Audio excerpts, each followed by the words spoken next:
and he'll speak about his project Head Over Head, which pays homage to people who donate their bodies to medical faculties, providing physicians with opportunities to learn skills required to save lives. It's a very, what I'm telling you there is just the tip of the iceberg of what he's actually been doing. So without further ado, I'll invite Tony up to talk to you about this fantastic project.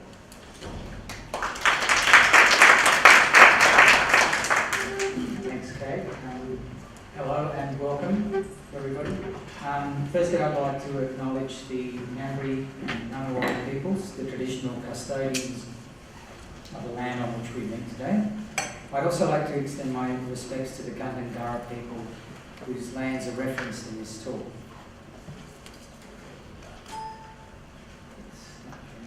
Oh, wait a minute. Yeah, it is going to do it. It's okay, Kate. Okay, my work as an artist printmaker has a healthy disregard for any boundaries that might exist between the areas of drawing and printmaking. I work in, and I have also taught in, both fields of drawing and printmaking, and maintain an approach where my drawings feed into the making of prints, and conversely where prints influence and develop into drawings. My work over the last 15 years has touched on aspects of botany, anatomy, cartography, and more recently, investigating aspects of the human condition. In December of 2014, I started a self-initiated research drawing project at two museums at the University of Sydney, the J.T. Wilson Museum of Anatomy and the Shellshire Museum of Comparative Anthropology. Both are teaching museums and both are housed within the medical faculty. The Wilson Museum, which is what we're looking at here, has strict guidelines around entry, and it's due to my friend Jennifer Menzies, a forensic researcher at the medical faculty at Sydney University, that I owe a huge debt of gratitude for assisting with my access to this facility. Also, the respective curators of both museums deserve acknowledgement. That's Marcus Robinson of the Wilson Museum and Denise Donlan of the Shellshire, both of whom showed great patience, willingness and understanding during my time working there. My initial idea for the Head Over Head exhibition was put forward to the Wollongong City Gallery in 2013, but it was quite a different plan from the exhibition that eventuated in 2016. I've described the way this show resolved itself as being almost like a prequel to my 2013 exhibition titled Flowering Heads. These are two works from that particular exhibition. In that previous exhibition, I brought together anatomical aspects of human heads and melded them with plant forms to explore themes of regeneration. In Head Over Head, the anatomical aspect almost takes centre stage, and yet regeneration is still a central theme. So why work at these two museums, and why hone in on this particular subject matter? There's lots of answers, but this probably sums up some of those answers. The answers probably lie somewhere between my background, which is Spanish heritage, my attraction to working with found animal bones, and dealing with ageing parents at the time, with lots of end-of-life issues which were being experienced firsthand at the time. There's also another answer which is a bit longer but explains the background a bit better. In June of 2014, I travelled overseas, and while in London, I visited a museum attached to the Royal College of Surgeons called the Hunterian Museum. It's a fascinating public museum dedicated to displays of medical specimens and the history of medicine. It is open to the public, by the way. It's currently just under renovation, so it is closed. During my visit, there was a sign at the entry to the museum that got my interest, however. It said, "No cameras allowed, no filming, no use of smartphones, no laptops, no tablets. In fact, the museum actively encouraged you to bring in a sketchbook and a pencil." The reason being that there were displays of preserved human tissue and body parts, some of which, I suppose, if they got online, could compromise the museum legally. My interest was piqued by all this, and on coming back to Australia with some quick research, I discovered that we had our own mini version of the Hunterian Museum in Sydney called the J.T. Wilson Museum at Sydney University. They too had all the same restrictions, but more as well. No cameras, no laptops, no use of smartphones, and generally speaking, no access to the public. The Wilson Museum is dedicated to dissected specimens intended for viewing and study by medical students and medical practitioners. I kept coming back to this idea of limiting access to the recording of images. This concept is almost unheard of in our early 21st century digital age. We have such wide access to imagery of every description, and we are literally on a daily basis swamped by imagery, and generally most of us now are oblivious to the extent and pervasiveness of it all. I'm not a Luddite, nor am I on a crusade to ban digital imagery. I myself create and use it all as much as anyone else, Photoshop, InDesign. However, put simply, these restrictions put forward by these museums presented a really appealing challenge for me. The limitations presented a situation where an artist could go in armed with pencil and paper to capture and record something of an image, a moment, a likeness, an impression. And it began to fall in with something else that I'd been doing for some time now. For the last decade or so, I've been part of a life drawing group in the Southern Highlands. If you're not from around here, it's north of here on your way to Sydney, 2 hours southwest of Sydney. Once a week, a group of a dozen or more of artists and friends get together, and we pay a model to sit for us for 3 hours. We sit as a group and we draw from the life model, and this life drawing situation has become a regular part of my work and art practice over the last 10 years. The parameters of these sessions are governed by time, length of pose. Personally, I choose not to photograph the model. I draw then and there, on that day, at that time, and whatever happens is the result. I usually don't touch or rework the drawing after the sessions, and that way the life drawings become as much a record of that model as a point in time. So with this in mind, I set myself similar working guidelines and parameters for the drawing project at the two museums at Sydney University. Each trip from my home from Mittagong to Sydney University became one single drawing session of about 4 to 5 hours, usually producing one A3 size drawing in graphite or colour pencil, and that was that. No photographs to refer back to, no online imagery to double check for details or accuracy. So all up there were somewhere around 30 to 40 trips to Sydney roughly, eventuating in a selection of 24 drawings. In between, there were interesting episodes, mostly surrounding legal issues, which I'd initially been oblivious to. So the Wilson Museum has access restrictions derived from the Anatomy Act of 1977, demonstrating the need for security and the disciplined sense of respect for the donors and their families. Somewhere around early 2015, about 2 months into the drawing project, the head of the department asked to see the drawings that I'd been making. To my surprise, 3 drawings were eliminated immediately by him and deemed never to be shown publicly. They were studies of encased, preserved specimen heads drawn with a frontal view, and as he explained clearly to me, there was a possibility of recognition of that particular person. This threw me off balance and the project temporarily.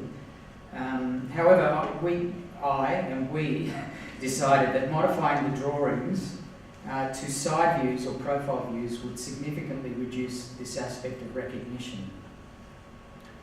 This one is okay, by the way. It got the okay. I'm not allowed to show them, obviously, not allowed to show the ones that weren't okay. I'd also started the project with some notion of continuing the connection of the botanical to the human world following on from my last exhibition. There are threads of it there in some of the works, but as it turned out, it wasn't my main focus.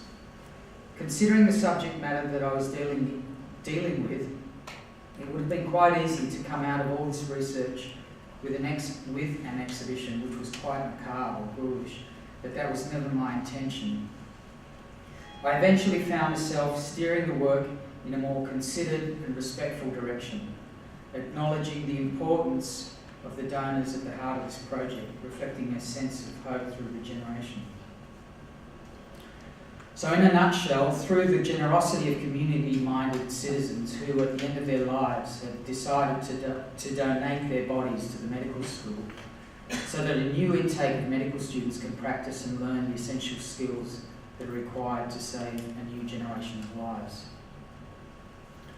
For me, this generosity sets up a very hopeful cycle of regeneration where mortality and life follow on from one another. As Dr. Thomas Middlemost wrote in the catalogue for my exhibition, a hopeful circle was set up of life and death, a regenerative oribus of life following death, giving life anew. Head Over Head became a working title and it quickly stuck. It made sense. I'd already been making images of lily heads over flowering heads in the previous exhibition, so this seemed like a natural extension. Bringing elements of portraits from the life drawing studio into the mix for me was simply a way of reinforcing this notion of life and mortality, flowing, mixing, and affecting mortality and life. I started making the prints some 6 months into the drawing project. The drawings were all checked and vetted by the head of department prior to commencing the printmaking side of things. I had in mind to scale the works up to larger wall pieces, and considering the work that was about to be invested, the amount of work that was about to be invested in these larger wall pieces, the last thing I wanted was for these to be pulled as being disrespectful or inappropriate for display. The scale of the works for me reinforces the heroic nature of the subjects at hand. I've worked large before, but felt that this time it had to be for quite specific reasons. For me, it was a mark of respect owed to these anonymous individuals, treating the scale as an indicator of heroism. I also deliberately blurred the line between some of the models who were from the museum and those who were from the life drawing studio. In fact, some of the Wilson Museum heads look like counterparts from the life drawing studio. This is an example of that. I also deliberately blurred the line between some of the models who were, I've done that bit. When it came to the making of the printed works, I wanted to carry over a similar no-fuss, no-nonsense approach to the one maintained throughout the drawing project. As a printmaker, it's quite easy to literally get caught up in the detail. It's a medium that lends itself very easily to that.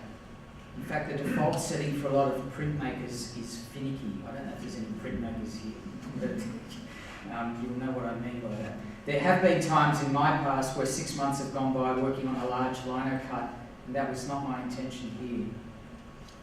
So I tried to keep a big picture view when working on the head-over-head prints, using two methods, dry point and monotype, two mediums which allowed me to work directly and rapidly. Dry point, which is what you can see happening here, essentially scratching the mark directly onto the printing plates, inking up, wiping back to print, albeit in whiting on toned papers.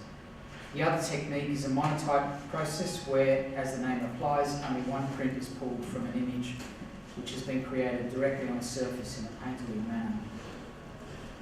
There was little, if no, concern for editioning. Sets of proofs were pulled with an emphasis on variation.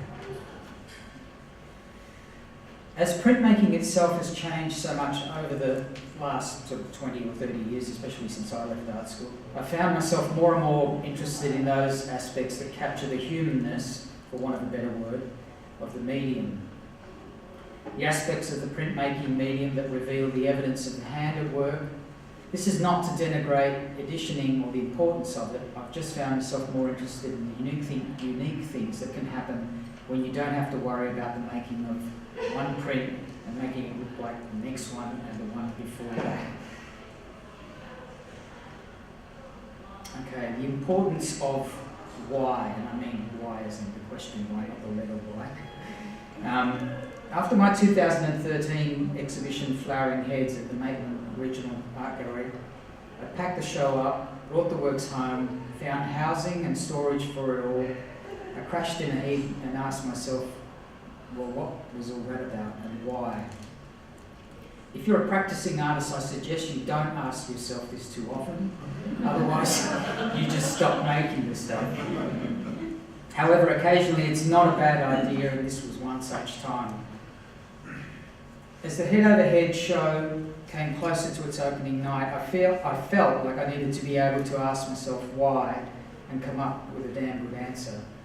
My hope was that the subject, the idea and its treatment is one which would resonate with people. Our own mortality is not an easy subject to deal with, and it's not something most of us are comfortable talking about. As the Wollongong Art Gallery Director John Monteleone pointed out in the catalogue, it is a challenging subject.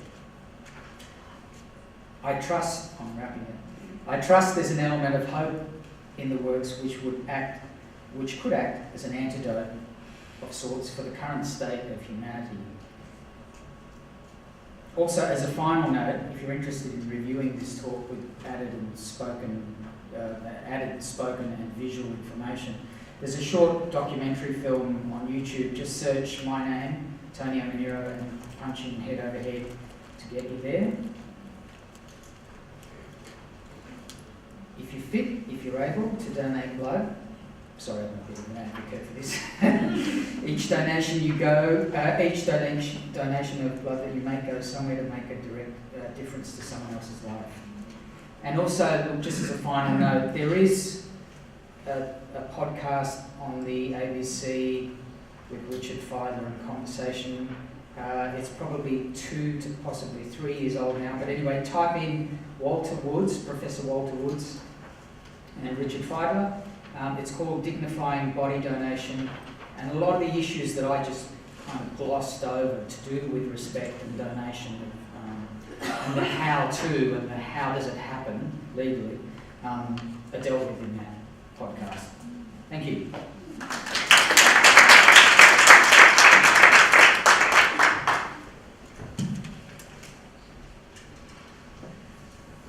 Thank you, Tony. Sorry, I thought the writing was wonderful.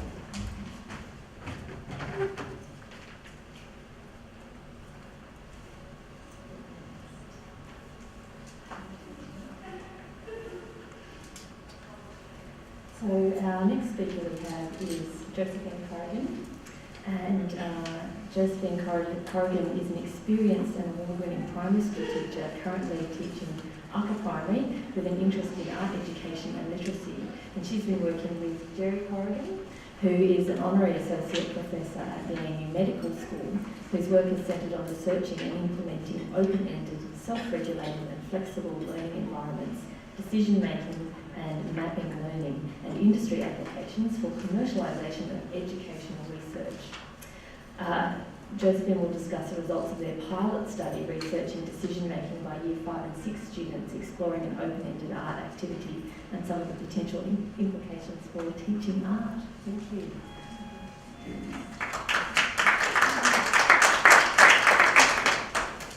Before I start, Tony, that was breathtaking. That was wonderful, and thank you for also doing the Welcome to Country, which I appreciate. So, thank you. And as an aside, when one writes things, when you send them into, in this case, the NGA, I thought it was just for their knowledge, not for everyone else. And yes, so Gerry, my husband, is retired now. He retired a couple of years ago. He was doing the work of 3 people, and that's probably why he needed to retire. He's now going back into work, as it were. He, as part of his PhD many moons ago, which we supported as a family, he goes and do his PhD on there, and he won the toss. He looked at metacognition, and I've been wanting to use that in my teaching for some time, and just the busyness of life. Anyway, got into it, and Gerry's now semi-retired. He was the director of medicine at ANU, he was using what I'm going to show you, what I've been using in my class. He was using with his students in medicine to produce better doctors, and with some success. So I really wanted to use this, and he started out as, one might say, as a humble science teacher many moons ago, and went the way he did. I think it has applicability to classrooms, and being a lover of art, I started with art. So today the overriding rationale for the research, where's this clicker? Excellent. Is for us to gain deeper understanding into learners' decision making, and I think then we're better placed to help them learn. So in the presentation today I'll be focusing on the results. I could talk for eons about all sorts of things, but just the results today. Our research tools, if you're interested, Cleary provides a very good, sound, workable description of microanalysis as a highly specific or fine-grained form of measurement that targets behaviours or processes as they occur in real time in authentic context, and that's what I have done in the class. The process maps are Gerry's. The initial function of a process map is that they visibly represent learning decisions sequentially, and I'll show you one in a minute or two. Process maps provide a means for us for illustrating how our learners are learning and how these decisions relate with each other. This approach that we've used, the microanalytic approach, is just one approach. And as I said, Cleary is a good one to go to if you'd like to look at others. So, pardon me, I'm just getting over a cold, so I've cleared my throat a few times. We're trying to develop an approach that can work in a classroom. As I say, I'm a primary teacher. The work I've done was with 5-6 kids, and I'll be having a go this year. I've just found out I'll be teaching year 2, not 5-6. So that's going to be very interesting, trying to do what I've been doing with 5-6 with year 2s. I had the students complete a template, which was a diary, and then I did a stimulated recall interview. From that, I developed process maps from the data. And in doing it with the students, I felt that in the classroom, if I trained them up, I could probably interview them as they were talking with me and type up the process maps.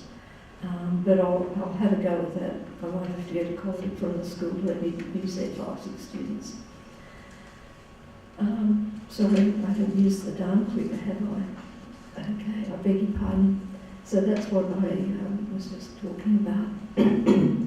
If you want a copy, they're down the front as well at the end. What have we seem to be missing one, but never mind. There were further implications for teaching and learning, which is a slide that somehow has not managed to get up there. I'd like to reference Julia Marshall and Kimberly DeMano. They've written an article last year talking about art experiences, and that can spur students on to reflect how they think and how to expand and refine their thinking. And that is to say, art classes can cultivate metacognition. So it's very topical, and increasingly I think it will be more topical. We think the approach we've used provides this data that can make metacognition more accessible for both learner and for teacher. And yet another slide is missing, but that's okay. It's if you've got a handout, it's the grinning boy. Metacognition for teaching and learning, it's entitled. The day-to-day focus on schools is on learning, how to know more efficiently, and how to know more effectively. And that's John Hattie and Gregory Donoghue, 2016 quote from them. Further, we think that mapping the decision-making of learners can play a role in helping students how to know more efficiently and more effectively, as Hattie said. Process maps provide ready access to what the students are thinking and why they are doing what they do. In the next couple of slides, provided they jump up, I will review some of these maps and discuss what I think they mean and how they could be used to facilitate learning. Now, this is diary 1. Okay. So rather than have lots and lots of process maps, I've chosen 3. Diary 1 is literally the diary of the child, then interpreted with the interview, the stimulated recall, and then I've just processed it into a swirl. It could be something just coming down a page, but just for showing you, I'll just put it in a swirl. So for me as a teacher, I want to know, okay, what does this process map tell me, and how on earth can I use it? So this learner normally prefers to work on her own. I had her for 18 months before we did this work, and she decided to work with a partner, which was most unusual. And I failed to say at the beginning that I had given the kids carte blanche how to go about doing their art piece. They were able to choose the topic, the material, whatever. She decided to come up and ask me for permission to go and work with a partner. I said, oh yeah, sure, do what you would like to do. And there was no time limit. So she decided to work with a partner, most unusual. And for me as a teacher, in mapping that, I now know I have to perhaps keep asking her. I've been prodding her for 18 months to please have a go at working with other people. And as a teacher, I'd want to know, the second point is, if she can keep up her extraordinary creative artworks working with another person, because she was such an intense, private, quiet person. As a teacher, I want to follow that up, this huge change in working with someone else. And the third thing I'd like to comment on this map is I'd need to see if the student can keep up being adventurous. She was a very extraordinarily adventurous artist. So that's what I'd like to point out there. As I went through, excuse me, clearing my voice again, I read the diary with the beforehand, then with the child did the interview, and I then went away and went through the diary. I had the recorded interview, listened to it, and then started categorising. So I could see whether, in this case, it was social collaboration, and normally that would be a to-do thing, but it was so extraordinary, I thought, I'll write down social collaboration, which led to a further note on the social collaboration. It then led to number 2, a changed idea that parents decided to do a painting, which then moved on. They decided to choose to do a tree with the sunset behind it. Number 4, they decided, they recalled the sunset and tree, led to a further creative idea to make it more effective, which led to number 5. And there were little steps along the way. And as you read through it, you can say, okay, they're all the things they did. Now, maybe they did other things that they failed to remember or wrote down, but I can only work from what they wrote down and remembered and told me. I'll just move on to the second one. I hope this gadget works. Excellent. So diary 2, different child. Again, I'm looking at what does the process map tell me as a teacher and how can I use this. So student 2 was a real thinker. Before we even got to this stage here, we actually had another map, which I didn't put in. He just kept changing his mind for all different reasons about what he wanted to do before he settled upon this. And these are his words, to work off the book. So I'll just go through a few of these things about the child. This process map showed me how much time he did actually spend thinking, and it was a heck of a lot more than I had known about. It indicated to me that the student would benefit from keeping a digital diary. Previously in the class we kept a paper diary, and the kid wasn't really relating with it. He wasn't recording things in it. And then I discovered from this he was a real computer nerd, secretly. And I figured, okay, as a teacher, that's the next step I'd go to and say, okay, if you're not relating well to this paper diary of ours, go to a digital diary. Pop down your internet sites, the things that you like watching, the videos, the images, because that was what he was talking about. I could see that this student needed to look at colours and experiment with them. Now, I did art a couple of times a week and then included in as many lessons as I could. I'm a primary teacher, we have to integrate. This child was in and out for music lessons all the time, and it was amazing what he managed to miss out on. So I picked up things like that. It also told me that this procrastination that he did a great deal of actually paid dividends. He always had a rationale for something, everything he did. And so that was really good for me as a teacher to see that. Diary 3, different child. Again, I'm asking myself, okay, what does this tell me? How can I use this? This child loved to spend time researching ideas online. And unless I had sat down and chatted with her about what she liked to do, I would not have found that out because she was a busy person and classes had other subjects as well. So there it is, she likes to research things online, and I could ask her to keep an online diary, which I did, because she wasn't relating well to the paper one either. So as a teacher, I'd watch that and see if she could do that and blossom. I also knew that student 3 was very particular about her art, and this map provided evidence for how very much she was particular about it. The map also indicates to me that she has this great readiness to learn facts and procedures that she can apply in her art. I could now provide her with some of this for her to learn, to copy, to experiment with, and hopefully become more adventurous with. So just going to the next slide. Oh dear, what the heck is that? Gosh. Well, these are all jumped out of order. That was the second one. I'll just flick through and see what one. That was one of the ones that was missed. Gosh, I'll just keep going.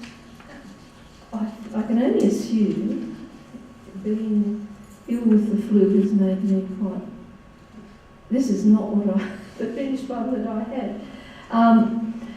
What I've got for you there is this one here. It's got a little dragon up the top. I had a section there of 1, 2, 3, 4, 5 different things there. I'll go to number 3. It's the section down here. Just down the bottom here. I enlarged it, hoping that you would benefit from seeing it enlarged. Basically, by looking at that, you can see that a process map shows an outcome, it shows the process, and what you're seeing is very clear and very simple to read and understand. The process map does write information about the intentions that translates into a finished artwork. And my apologies for obviously sending along the wrong thing. What we should have next is this question page. I'll click over and see if we can find the question page. No? Yes, references. No. Maybe that was... Oh, I know. It was probably a draft that I then ditched and then thought, yeah, that's what it is. Anyway, there's plenty of time. The questions I've got here, I think I've probably answered the first 3. It's what useful information can we glean from a process map? From reading a personal process map, what directions are there for teaching to your student? Yes, we've covered that. What could you do with a process map? The next 2 are directions that I think the research will take. It says, I've got down here, what might a student see in a process map? So my challenge for myself is to look at getting the children to use this themselves, so I have to train them up. And that will take time, I think, depending on the age. Obviously, the 5 or 6 students, I think I could vouch for them, they would go okay, but goodness knows what I can do with year 2s.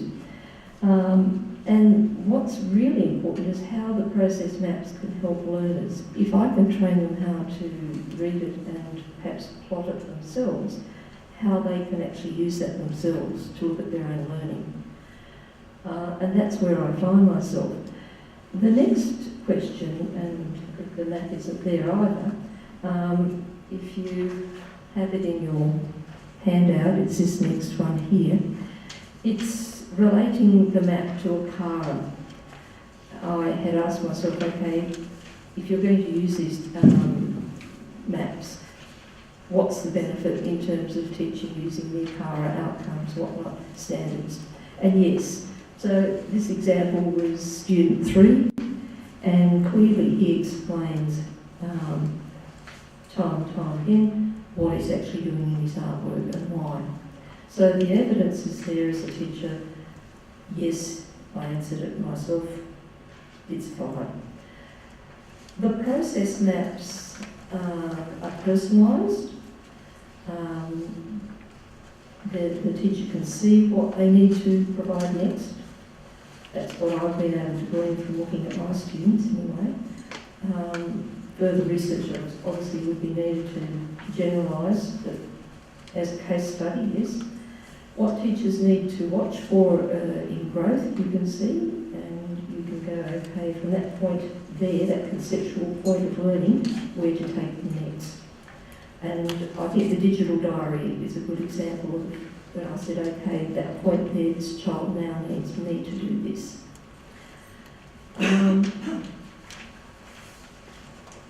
The references, again, I'm sure it's now up on the screen, but it's there in the digital handout.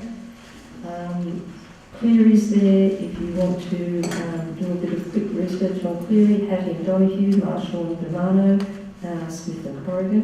And I've got to thank you for my students and parents who allowed me to do this with one of the cute little drawings that the kids did. It was really interesting. I gave them freedom and had lots of resources for them to use, art resources. And guess what they went back to? Pencil. Because I said, why to them? Oh, we can control it better.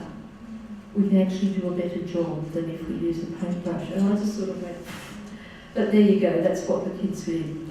Thank you very much, and as I said, there's handouts down there, and if you miss out, please let us know.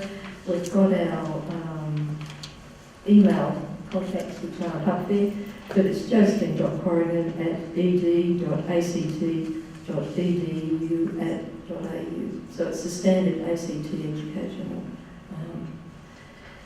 address. And thanks.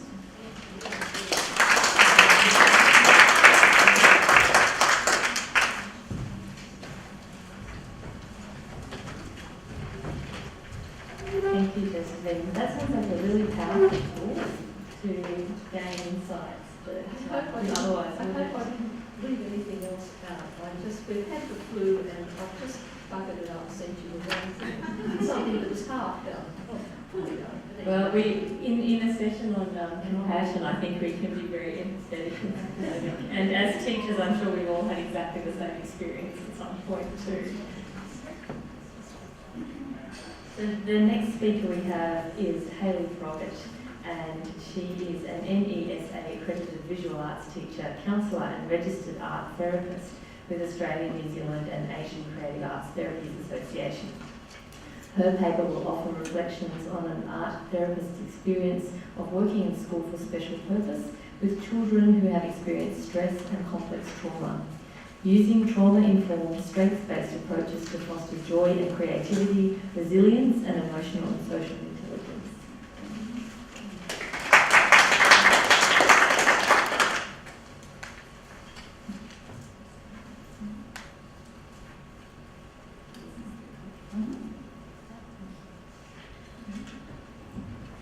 Thank you very much, Kate. And also, as Tony and Colette said, I'd also like to acknowledge the traditional owners of the land and any elders past and present. I'm Hayley, and yes, I am an art therapist, and I have the privilege of being able to work as an art therapist in some special needs schools. And I'm going to be just giving you a bit of an overview on my experiences of working as an art therapist in this sort of environment, and exactly what art therapy can do to help students.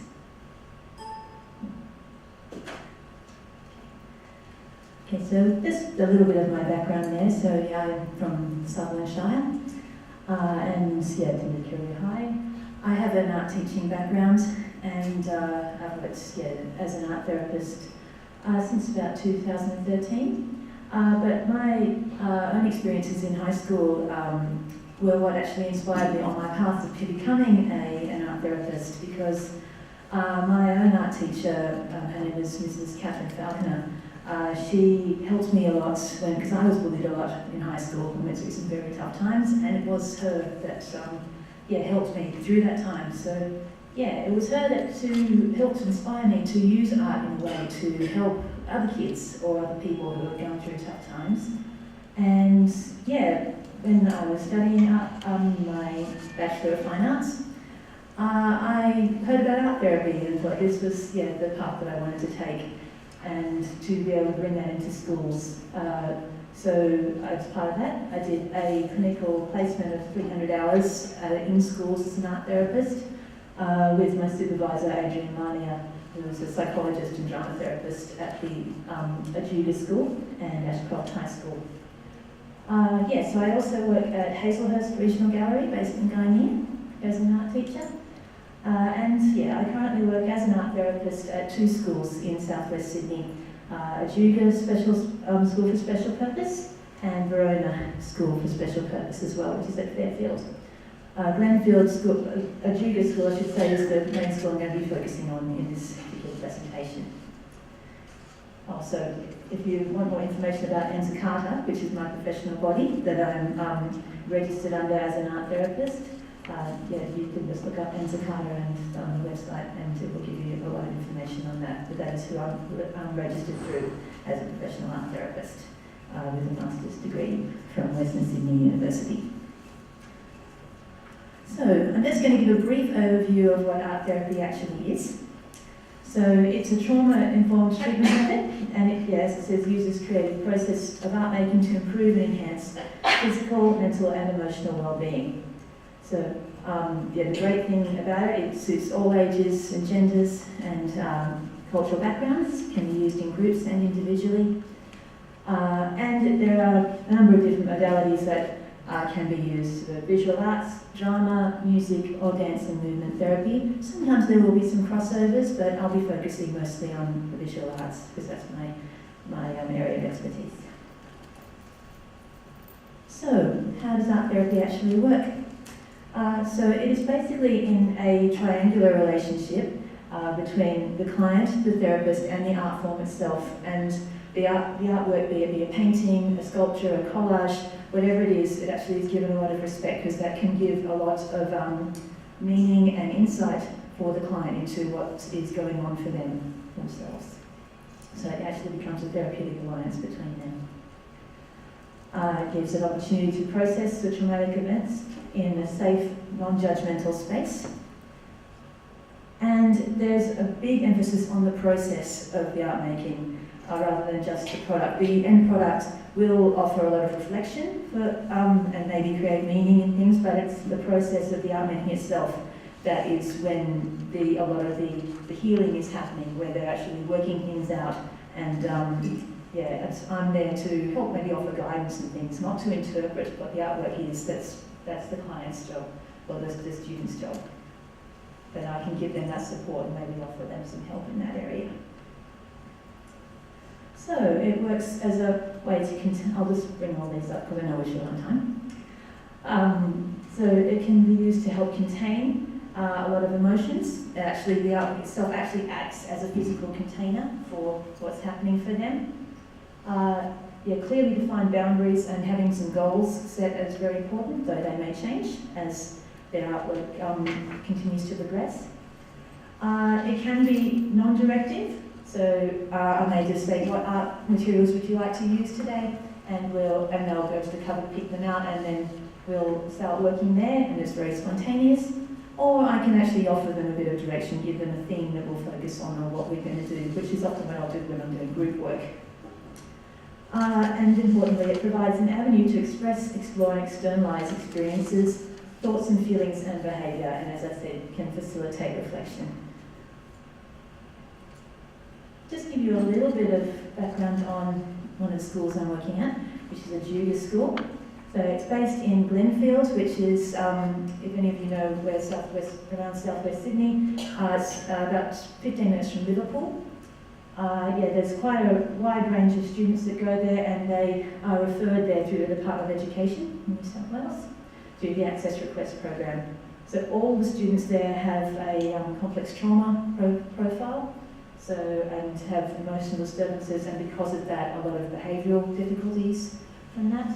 Many of them are also on the autism spectrum, and they are small classes that we have there. There's only going to be about 63 students at the school this year, but there's always at least one teacher, one student learning support officer in that class to help support those students, because they haven't been able to manage what's happened to them in a mainstream school, so they've been referred to Ajuga to get the support that they need.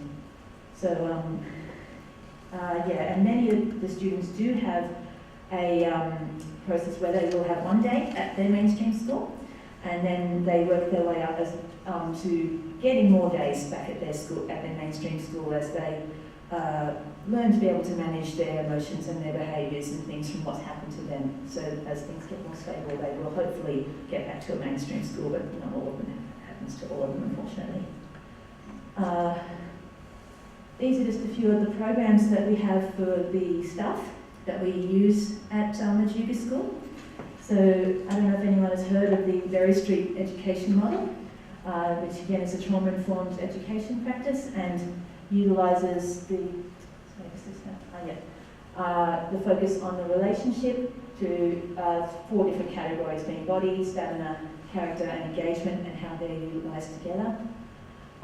We have the MAPA training, which is the management of actual and potential aggression, because unfortunately a lot of these kids are violent as well, so we need to be able to know how to defend ourselves, but also to be able to help them to manage that in a way that's not going to be harmful to them or to the staff as well.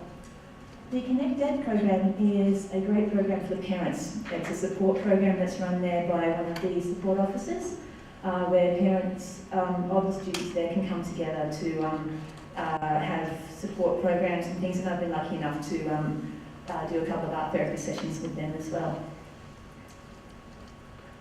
So the main focus of Ajuga School is that it centres on the students. We're setting them up for success and looking at what we need to do to fulfil those children's needs. And the good thing about Ajuga School is there is flexible funding, which allows us to have programs like art therapy and sensory music therapy as well. I just want to briefly have a look at trauma-informed practice. So this is taken from a book by Dr. Kathy Narchiodi, who's a wonderful American art therapist. So it looks, I won't read all of this, but anyone who wants the slides, just let me know and I will send them to you later on. So it looks at a person-centered approach. It looks at how it's not that the trauma that's happened to them is not just a pathological part of themselves. It's actually something that has manifested from what's happened to them and the way that they've learned to survive what's happened to them. So being able to give them those techniques to become not only a survivor of that, but a thriver, so that they can build on that relationship. So in the art therapy, they're allowed to set their own pace for self-expression, and looking at their adaptive coping strategies and how we can help them to manage them in a healthier way.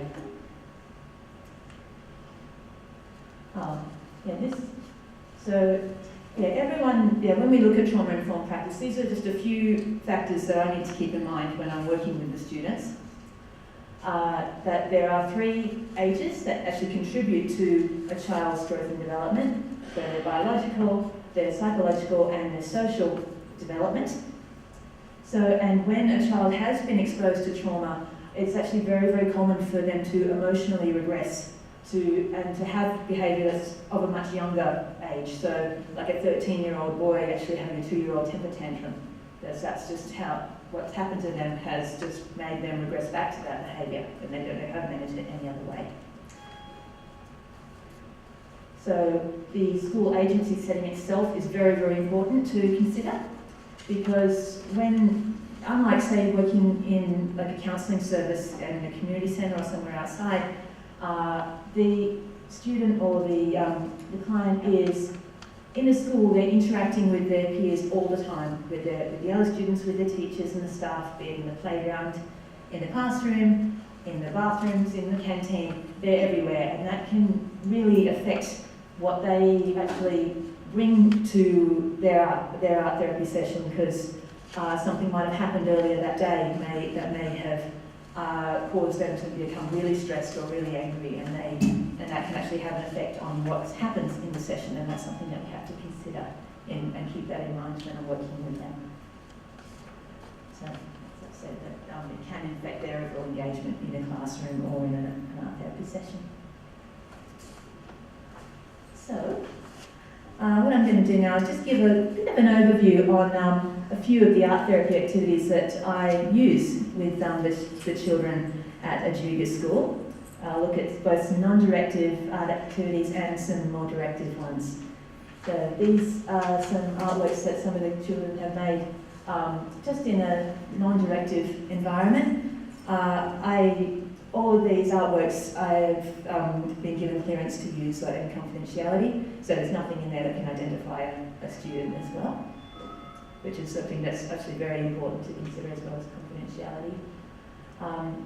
So these are some of the things that can happen in an art therapy session where it is more spontaneous. So it could be used to explore self and identity and their values and their strengths. It can often be used there to reduce stress, look at personal insight and clarity.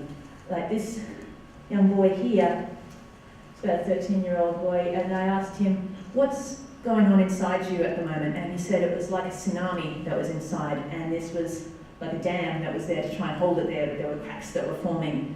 But there was also some good parts, which was represented by the rainbow. They could see the good parts in there too. And whereas this young girl, she decided to make a painting of the flower from Tangled, the Disney movie. And yeah, we just worked together on this, and it was really lovely to see how much she progressed in her confidence and things from doing this, and she could just easily say, oh, I'd like to do this, and we're going to work on this together. This is a fun activity. So this is a more directive activity called mood monsters or anger monsters.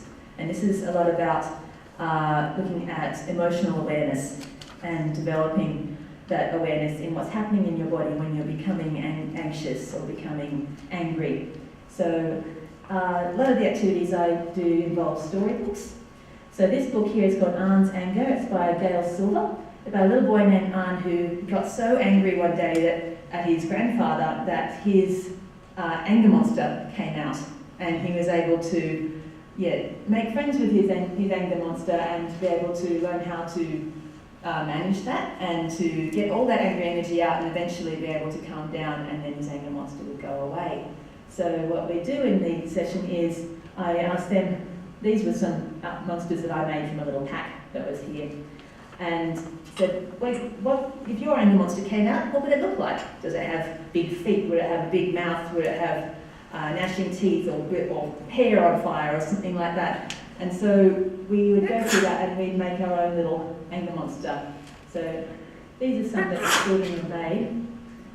This particular one is really special because this little boy, he's about 9 years old, and he wanted to make quite a large anger monster because he said to me, I've never had a toy to cuddle at home. I've never had a soft toy. So this little anger monster became really special to him. And yeah, so I really love that one. And this one is by a young girl who doesn't look very angry at the moment, but that's because she wanted to have it double-sided. So that she could use that as a way to signal to her teacher when she was feeling anxious or feeling heightened, so she could then use that as a sign for them. So this is another one that's about emotional awareness called Mind Jars, and this involves a story called Moody Cow Meditates, about a little cow who one day got really, really angry that he threw a baseball through his parents' window, and his grandfather came and helped him use a mind jar to calm down. So I've got a little twist on that. I get the children to think of an animal or an object that makes them feel happy and calm, and we make a little modelling clay sculpture of that animal, place it inside the lid of the jar, and then the glitter represents the different thoughts and feelings of that child. So red could be angry, or blue could be calm or sad, or gold could be happy, any of those sort of things. They place that in the jar of water, which often has glycerin in it as well to help thicken the water. And then they swirl it all up. That's their mind when they're feeling anxious and angry. Watch the glitter all settle down. That's their mind when they're feeling calm and their happy monster comes out. Their happy animal, they can see that. Now I've been very quick, but I'm really short on time. This is a really great activity that I've just been using recently. Have any of you used fusible beads before? Yeah. The kids have found that really, really great. It's just something really tangible that they can do quickly. It helps a lot with their social skills in learning about patience and concentration, hand-eye coordination, looking at boundaries again, like with the pegboard itself becomes a little boundary in what they can do. And being able to interact with each other and sharing the colours and things like that. So this is just a few that they've made themselves. It's great in exploring their identity as well, because many of these kids, it's been so much about just being and surviving and things that they're being able to find those special parts of themselves has been forgotten. So this is a great opportunity for them to do that as well. So these are sort of your main goals that I've found have come up from art therapy. There's obviously others, but this is sort of where it kind of centres down to. So to help with developing interpersonal skills, personal growth, greater self-awareness, insights and self-acceptance, to contribute to changes in their inner world and to help develop that more integrated sense of self, and also finally to foster safety, resilience, creativity, and find that joy in their life again. I find that's such a big thing, is just finding that joy for them. So this last one, this is actually an artwork that I made, it only took about half an hour. It was just a little reflection on what my year had been like last year. So I'll just leave it at that. There's a couple of people I'd like to dedicate this presentation to, as I mentioned, Catherine Falconer, and also to Adrian Mania, who unfortunately passed away last year. So this is sort of my healing and acceptance of that too. So thank you very much for having me here. It's been a real pleasure to present to you today.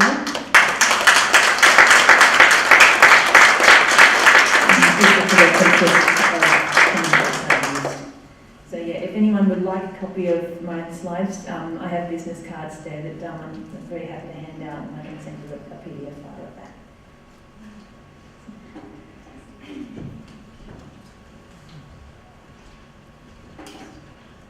Thank you so much, Hayley. It's really lovely to see these papers. There's so many interesting terms running across the different connections. So it'll be great to chat about them afterwards. So we're now into our short presentations, and our first short presentation is Andrew Jones, and he graduated from Staffordshire University in 1991 studying fine art sculpture. He's taught in many educational settings in both New South Wales and the Australian Capital Territory. His paper examines some anxieties associated with being a male art teacher, from oppressive behaviours in relation to masculine identity to a perceived lack of professionalism within the role of being an art teacher. So I'm really interesting.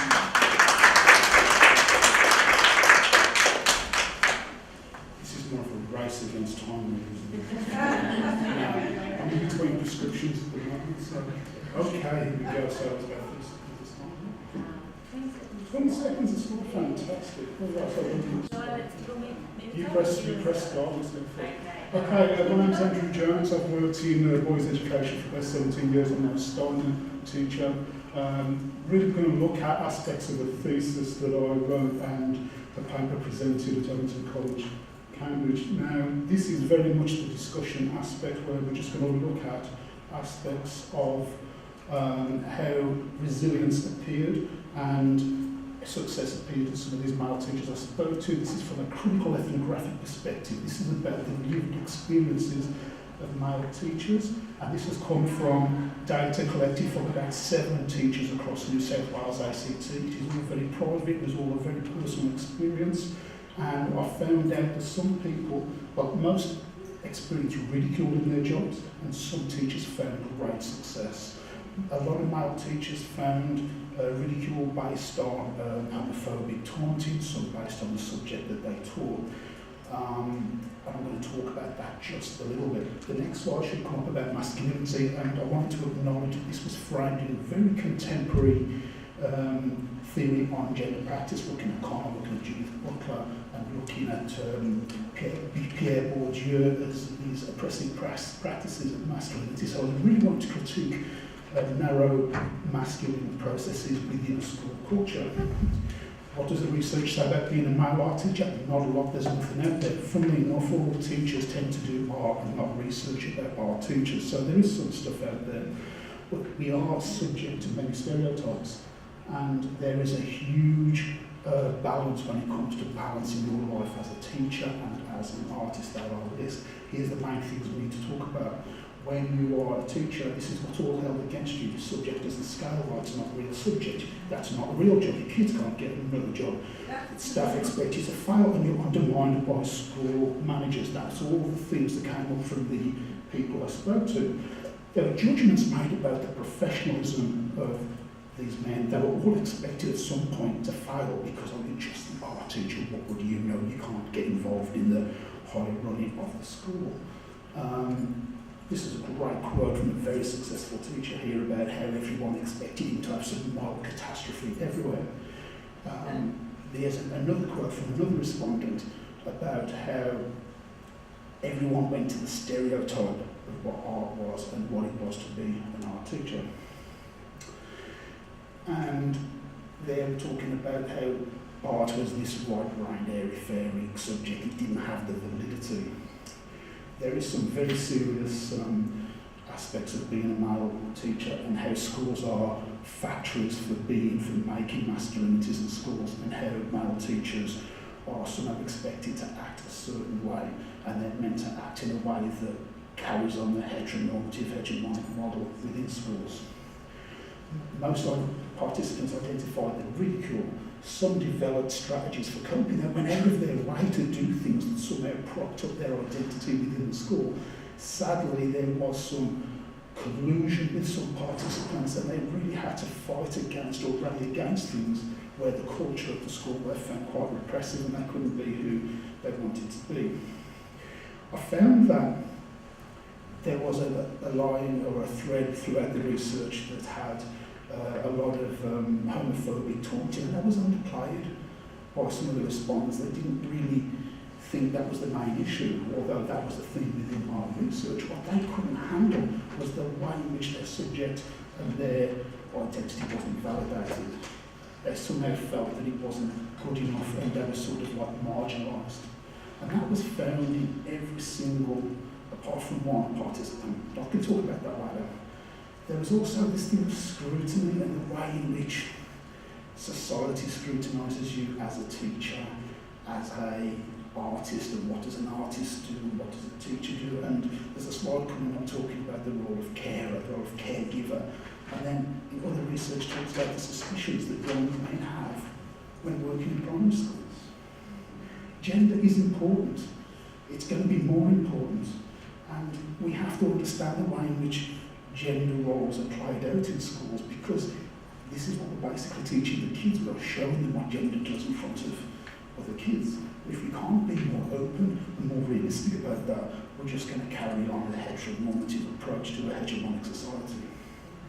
Male teachers, the dangers are, we looked at authority figure, role model, sexual deviant, Or you look at all the stereotypes of what is an artist in the media, what is a male artist, and you put the role of teacher on top of that. It's a really complex thing. Let's talk about success really quickly. 2 of these participants I worked with had amazing success. They had such great agency in what they did, and we're going to come up with a list of things of what those participants had that made them fantastic in school. And they were all passionate about their art practice. They were totally dedicated to the kids in front of them. Most successful were in positions of middle management because they had the agency to make change. They were politically experienced and they were secure with who they were. They could negotiate, they could play the bureaucratic games. And I'm sure this is correct for women as it is for men in schools. We have the best teaching subject in the school because of the fluid, organic, dynamic way in which knowledge is used in the classroom. And we're told when we can incorporate our artist identity and our teacher identity, it gives us a greater sense of resilience. I don't know if there's anyone from the TAP Society down at Melbourne Grad Institute here that the government is using this idea of carry on your profession as a graduate, carry on your art practice, it will keep you in the job longer. There's no accident why we want artist practitioners as teachers, because the research is there that will keep us in the jobs. So it's good for you, it's good for your career, it's good for your well-being. So it's very hard to separate in our identity, whether really male or female, that we are a teacher and we are artists. And we have to keep that together. And when we do that, we can explore more of who we want to be, who we want to become, and we can make more positive role models for the children in front of us. It's important now because here we look at Ian Davis where he says we want to make teachers more resilient so they stay in the job longer and they can be better role models for the students in front of us. And I think that's me, probably every time. That's probably the quickest rendition I've done. If you have any questions.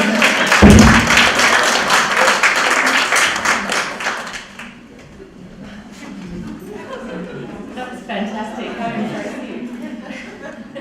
Such a huge amount of content in such a short amount of time, and so much there to discuss and think about. So we have one final short presentation by Glenda Inglis-Gillespie. And Glenda is a passionate teacher of secondary visual arts, VCE, studio art, visual communication design, and junior media at Sunbury College, Sunbury. Oh, sorry. Glenda's faculty have been looking at ways to meet curriculum requirements with the student at the centre of every assessment task, as well as exploring ways to engage the whole school community in meaningful art opportunities. So I will bring you on.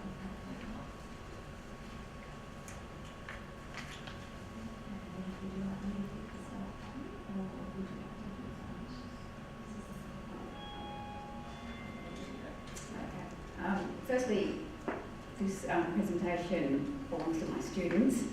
I'm really just showcasing their work to you. All the hard work was theirs. I'm just piecing it together with some words in between. So enjoy. Young people are essentially compassionate and caring. They're also trying to navigate a highly visible, fast-paced world. A world at times superficial, filled with pressures from peers, social media and family. Art provides a space for them to slow down, to take their time and explore ways of making sense of their world.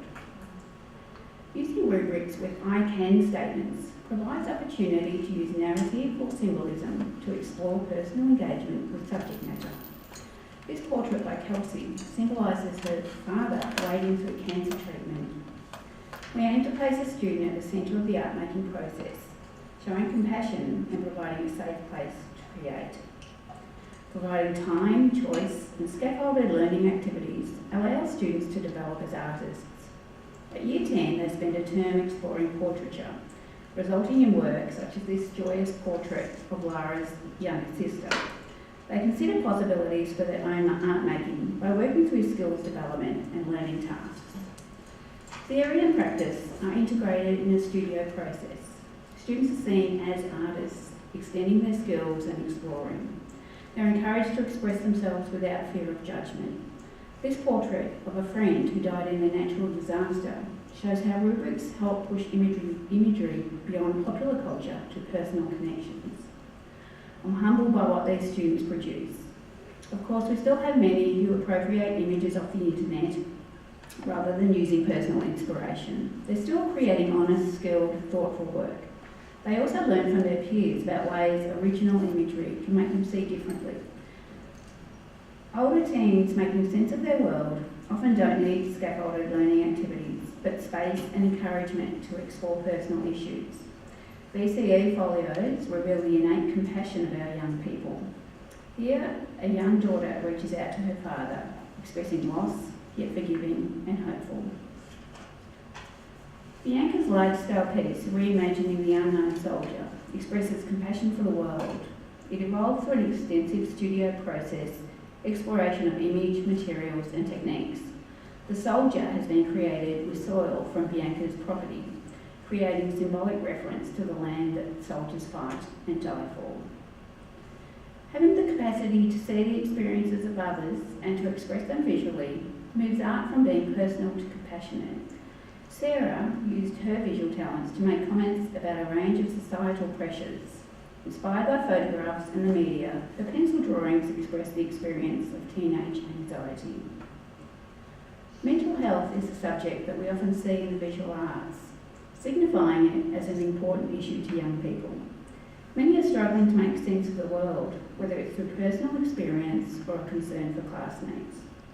Allowing students to express issues relevant to their own lives opens a dialogue and reveals deep compassion.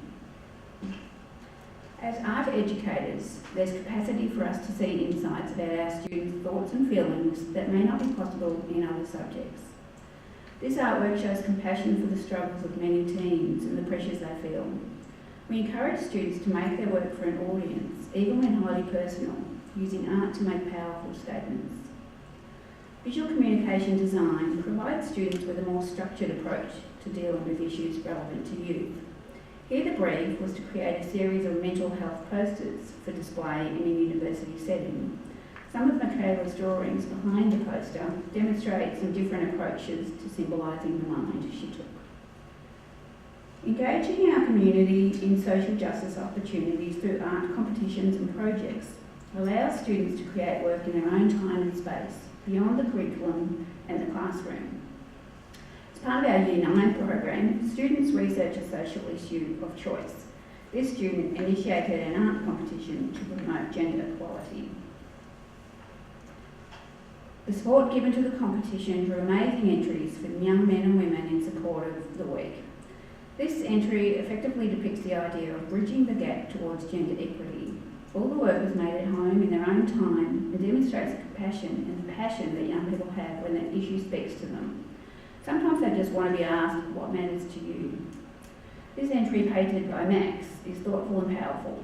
He also joined the gender equality walk. He wore a ribbon throughout the week and supported his peers to promote their chosen cause. They saw through his artwork and these actions great friendship, empathy and compassion. Another opportunity given to students to engage with compassion was to participate in the Global Art Project. The project promotes peace through sharing artworks. Each participating school is paired with another. Our students decided to make a collection of artworks into a book, which was posted, hard copy, to our partner school in the United States as a gift and sign of peace. A collage by Hannah, made using a range of mediums such as paint, ink and beads, was the cover of our piece book. In return, we were sent a giant hand-drawn jigsaw puzzle, and what our students especially loved were the handwritten letters and photos from each student from our partner school in Colorado. It was the connection with peers and the sharing of stories that was important to our students. As a Catholic school, we celebrate important feast days. For the celebrations, students participate in activities such as games, sport, dance or art. This is our junior art group collaboration. We produced this mural. Each student decorated one of the leaves with a quote about kindness or compassion.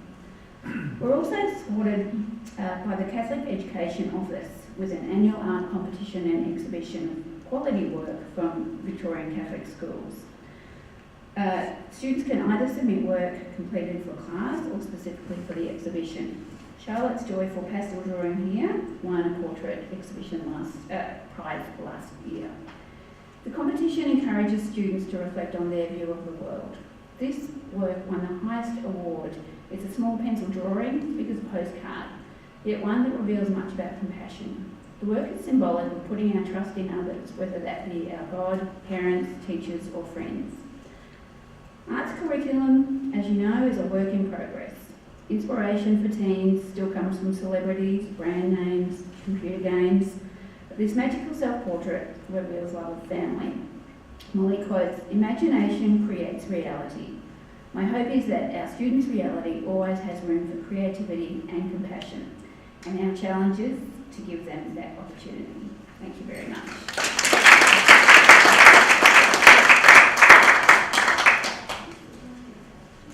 Thank you. I wonder if we could have all of the speakers come up to the front and we could move a few chairs up so that you could be visible to everyone.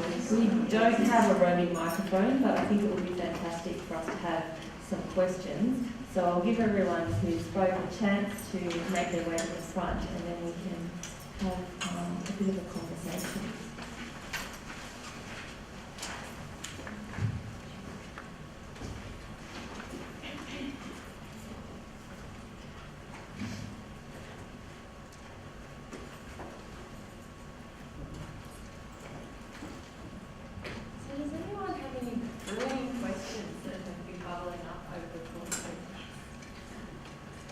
Thanks, Hayley, for your presentation. I've got a query about kids who are engaged in the work that you do as benefactors down the track. Yes. So have you got any anecdotes or things that you can share with us? Sorry, I'm not quite sure what you mean. So adults who experienced art therapy as children. Oh, And right. the impact that might have had. I haven't had any answers yet, but I do have some from adults that I have worked with art therapy as well. They've found many of the times, like say in working with an adult who is experiencing art therapy, they've told me that they've found it's often a chance to, they find it very calming. And it's a way to have that space that they often didn't get as well. Like there's a place where there's they can just focus on what's happening for them, and it's not when I talk about that, I'll say I'm working with mothers who've been through domestic violence or something like that, and much of their life has been about surviving and looking after their children, and so having this space where they could actually look at themselves and find that time to play and to be themselves as well, not just be have to just be a mum that's looking after her kids, that she's can be her again. She's finding those parts of herself that she's lost because of what happened to her and her children. So. I don't have any that's like from children because I haven't worked in it long enough, I think, to meet adults who've experienced it yet. But from the adults that I have worked with, they've found they've found that space for themselves. You said yourself was bullied and yes. did art, and that was therapy for you. It was, yeah. Yeah, well, I guess, I'm kind of an example of that, even though it wasn't technically art therapy, it was in my art class, but I did find that therapeutic and healing in myself in that way. So most art classes provide a safe space for it all does. kids. Yes. Whether It it's is. adults and content. Yeah. If that makes a difference. Andrew, I was very interested in your talk because I haven't actually witnessed this poor treatment of this. Let me explain a bit of context, because usually when I speak about this, it's like 20 minutes to 15 minutes, so you really get to tease everything out. Yeah. The process No, sorry, that was only the beginning of the question. Sorry. Because I was going to say, I have also met a lot of teachers who comment on this and say this, and you're talking about agency, and I know myself, because I'm multidisciplinary trained, I can take on a teacher from any faculty, but a junior teacher may not be. But the other side of it was that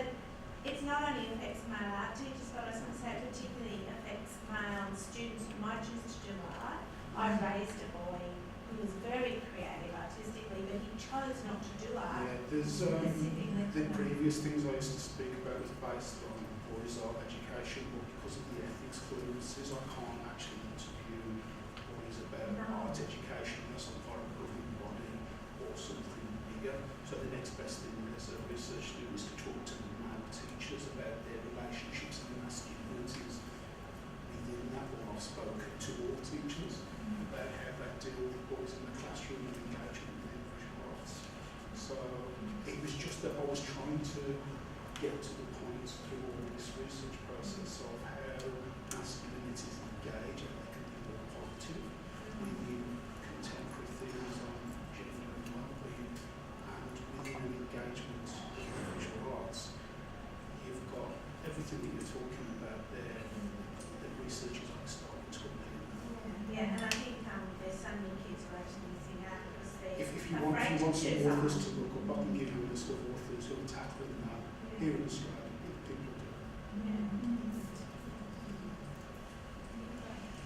I guess there's an irony in that in the past most art professors have been male, and the artists who are most well known in Western art are male. It's So right. When I went it's through, sort of I understand. When I turning went it through around. university, it was still a very male-dominated profession within the UK in the 80s.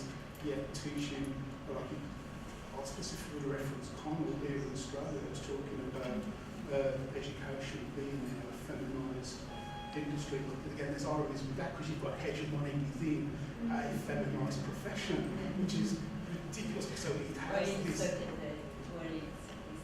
Yeah. Yes, but you look at the the amount of female teachers is 75%, and then flip that for executive.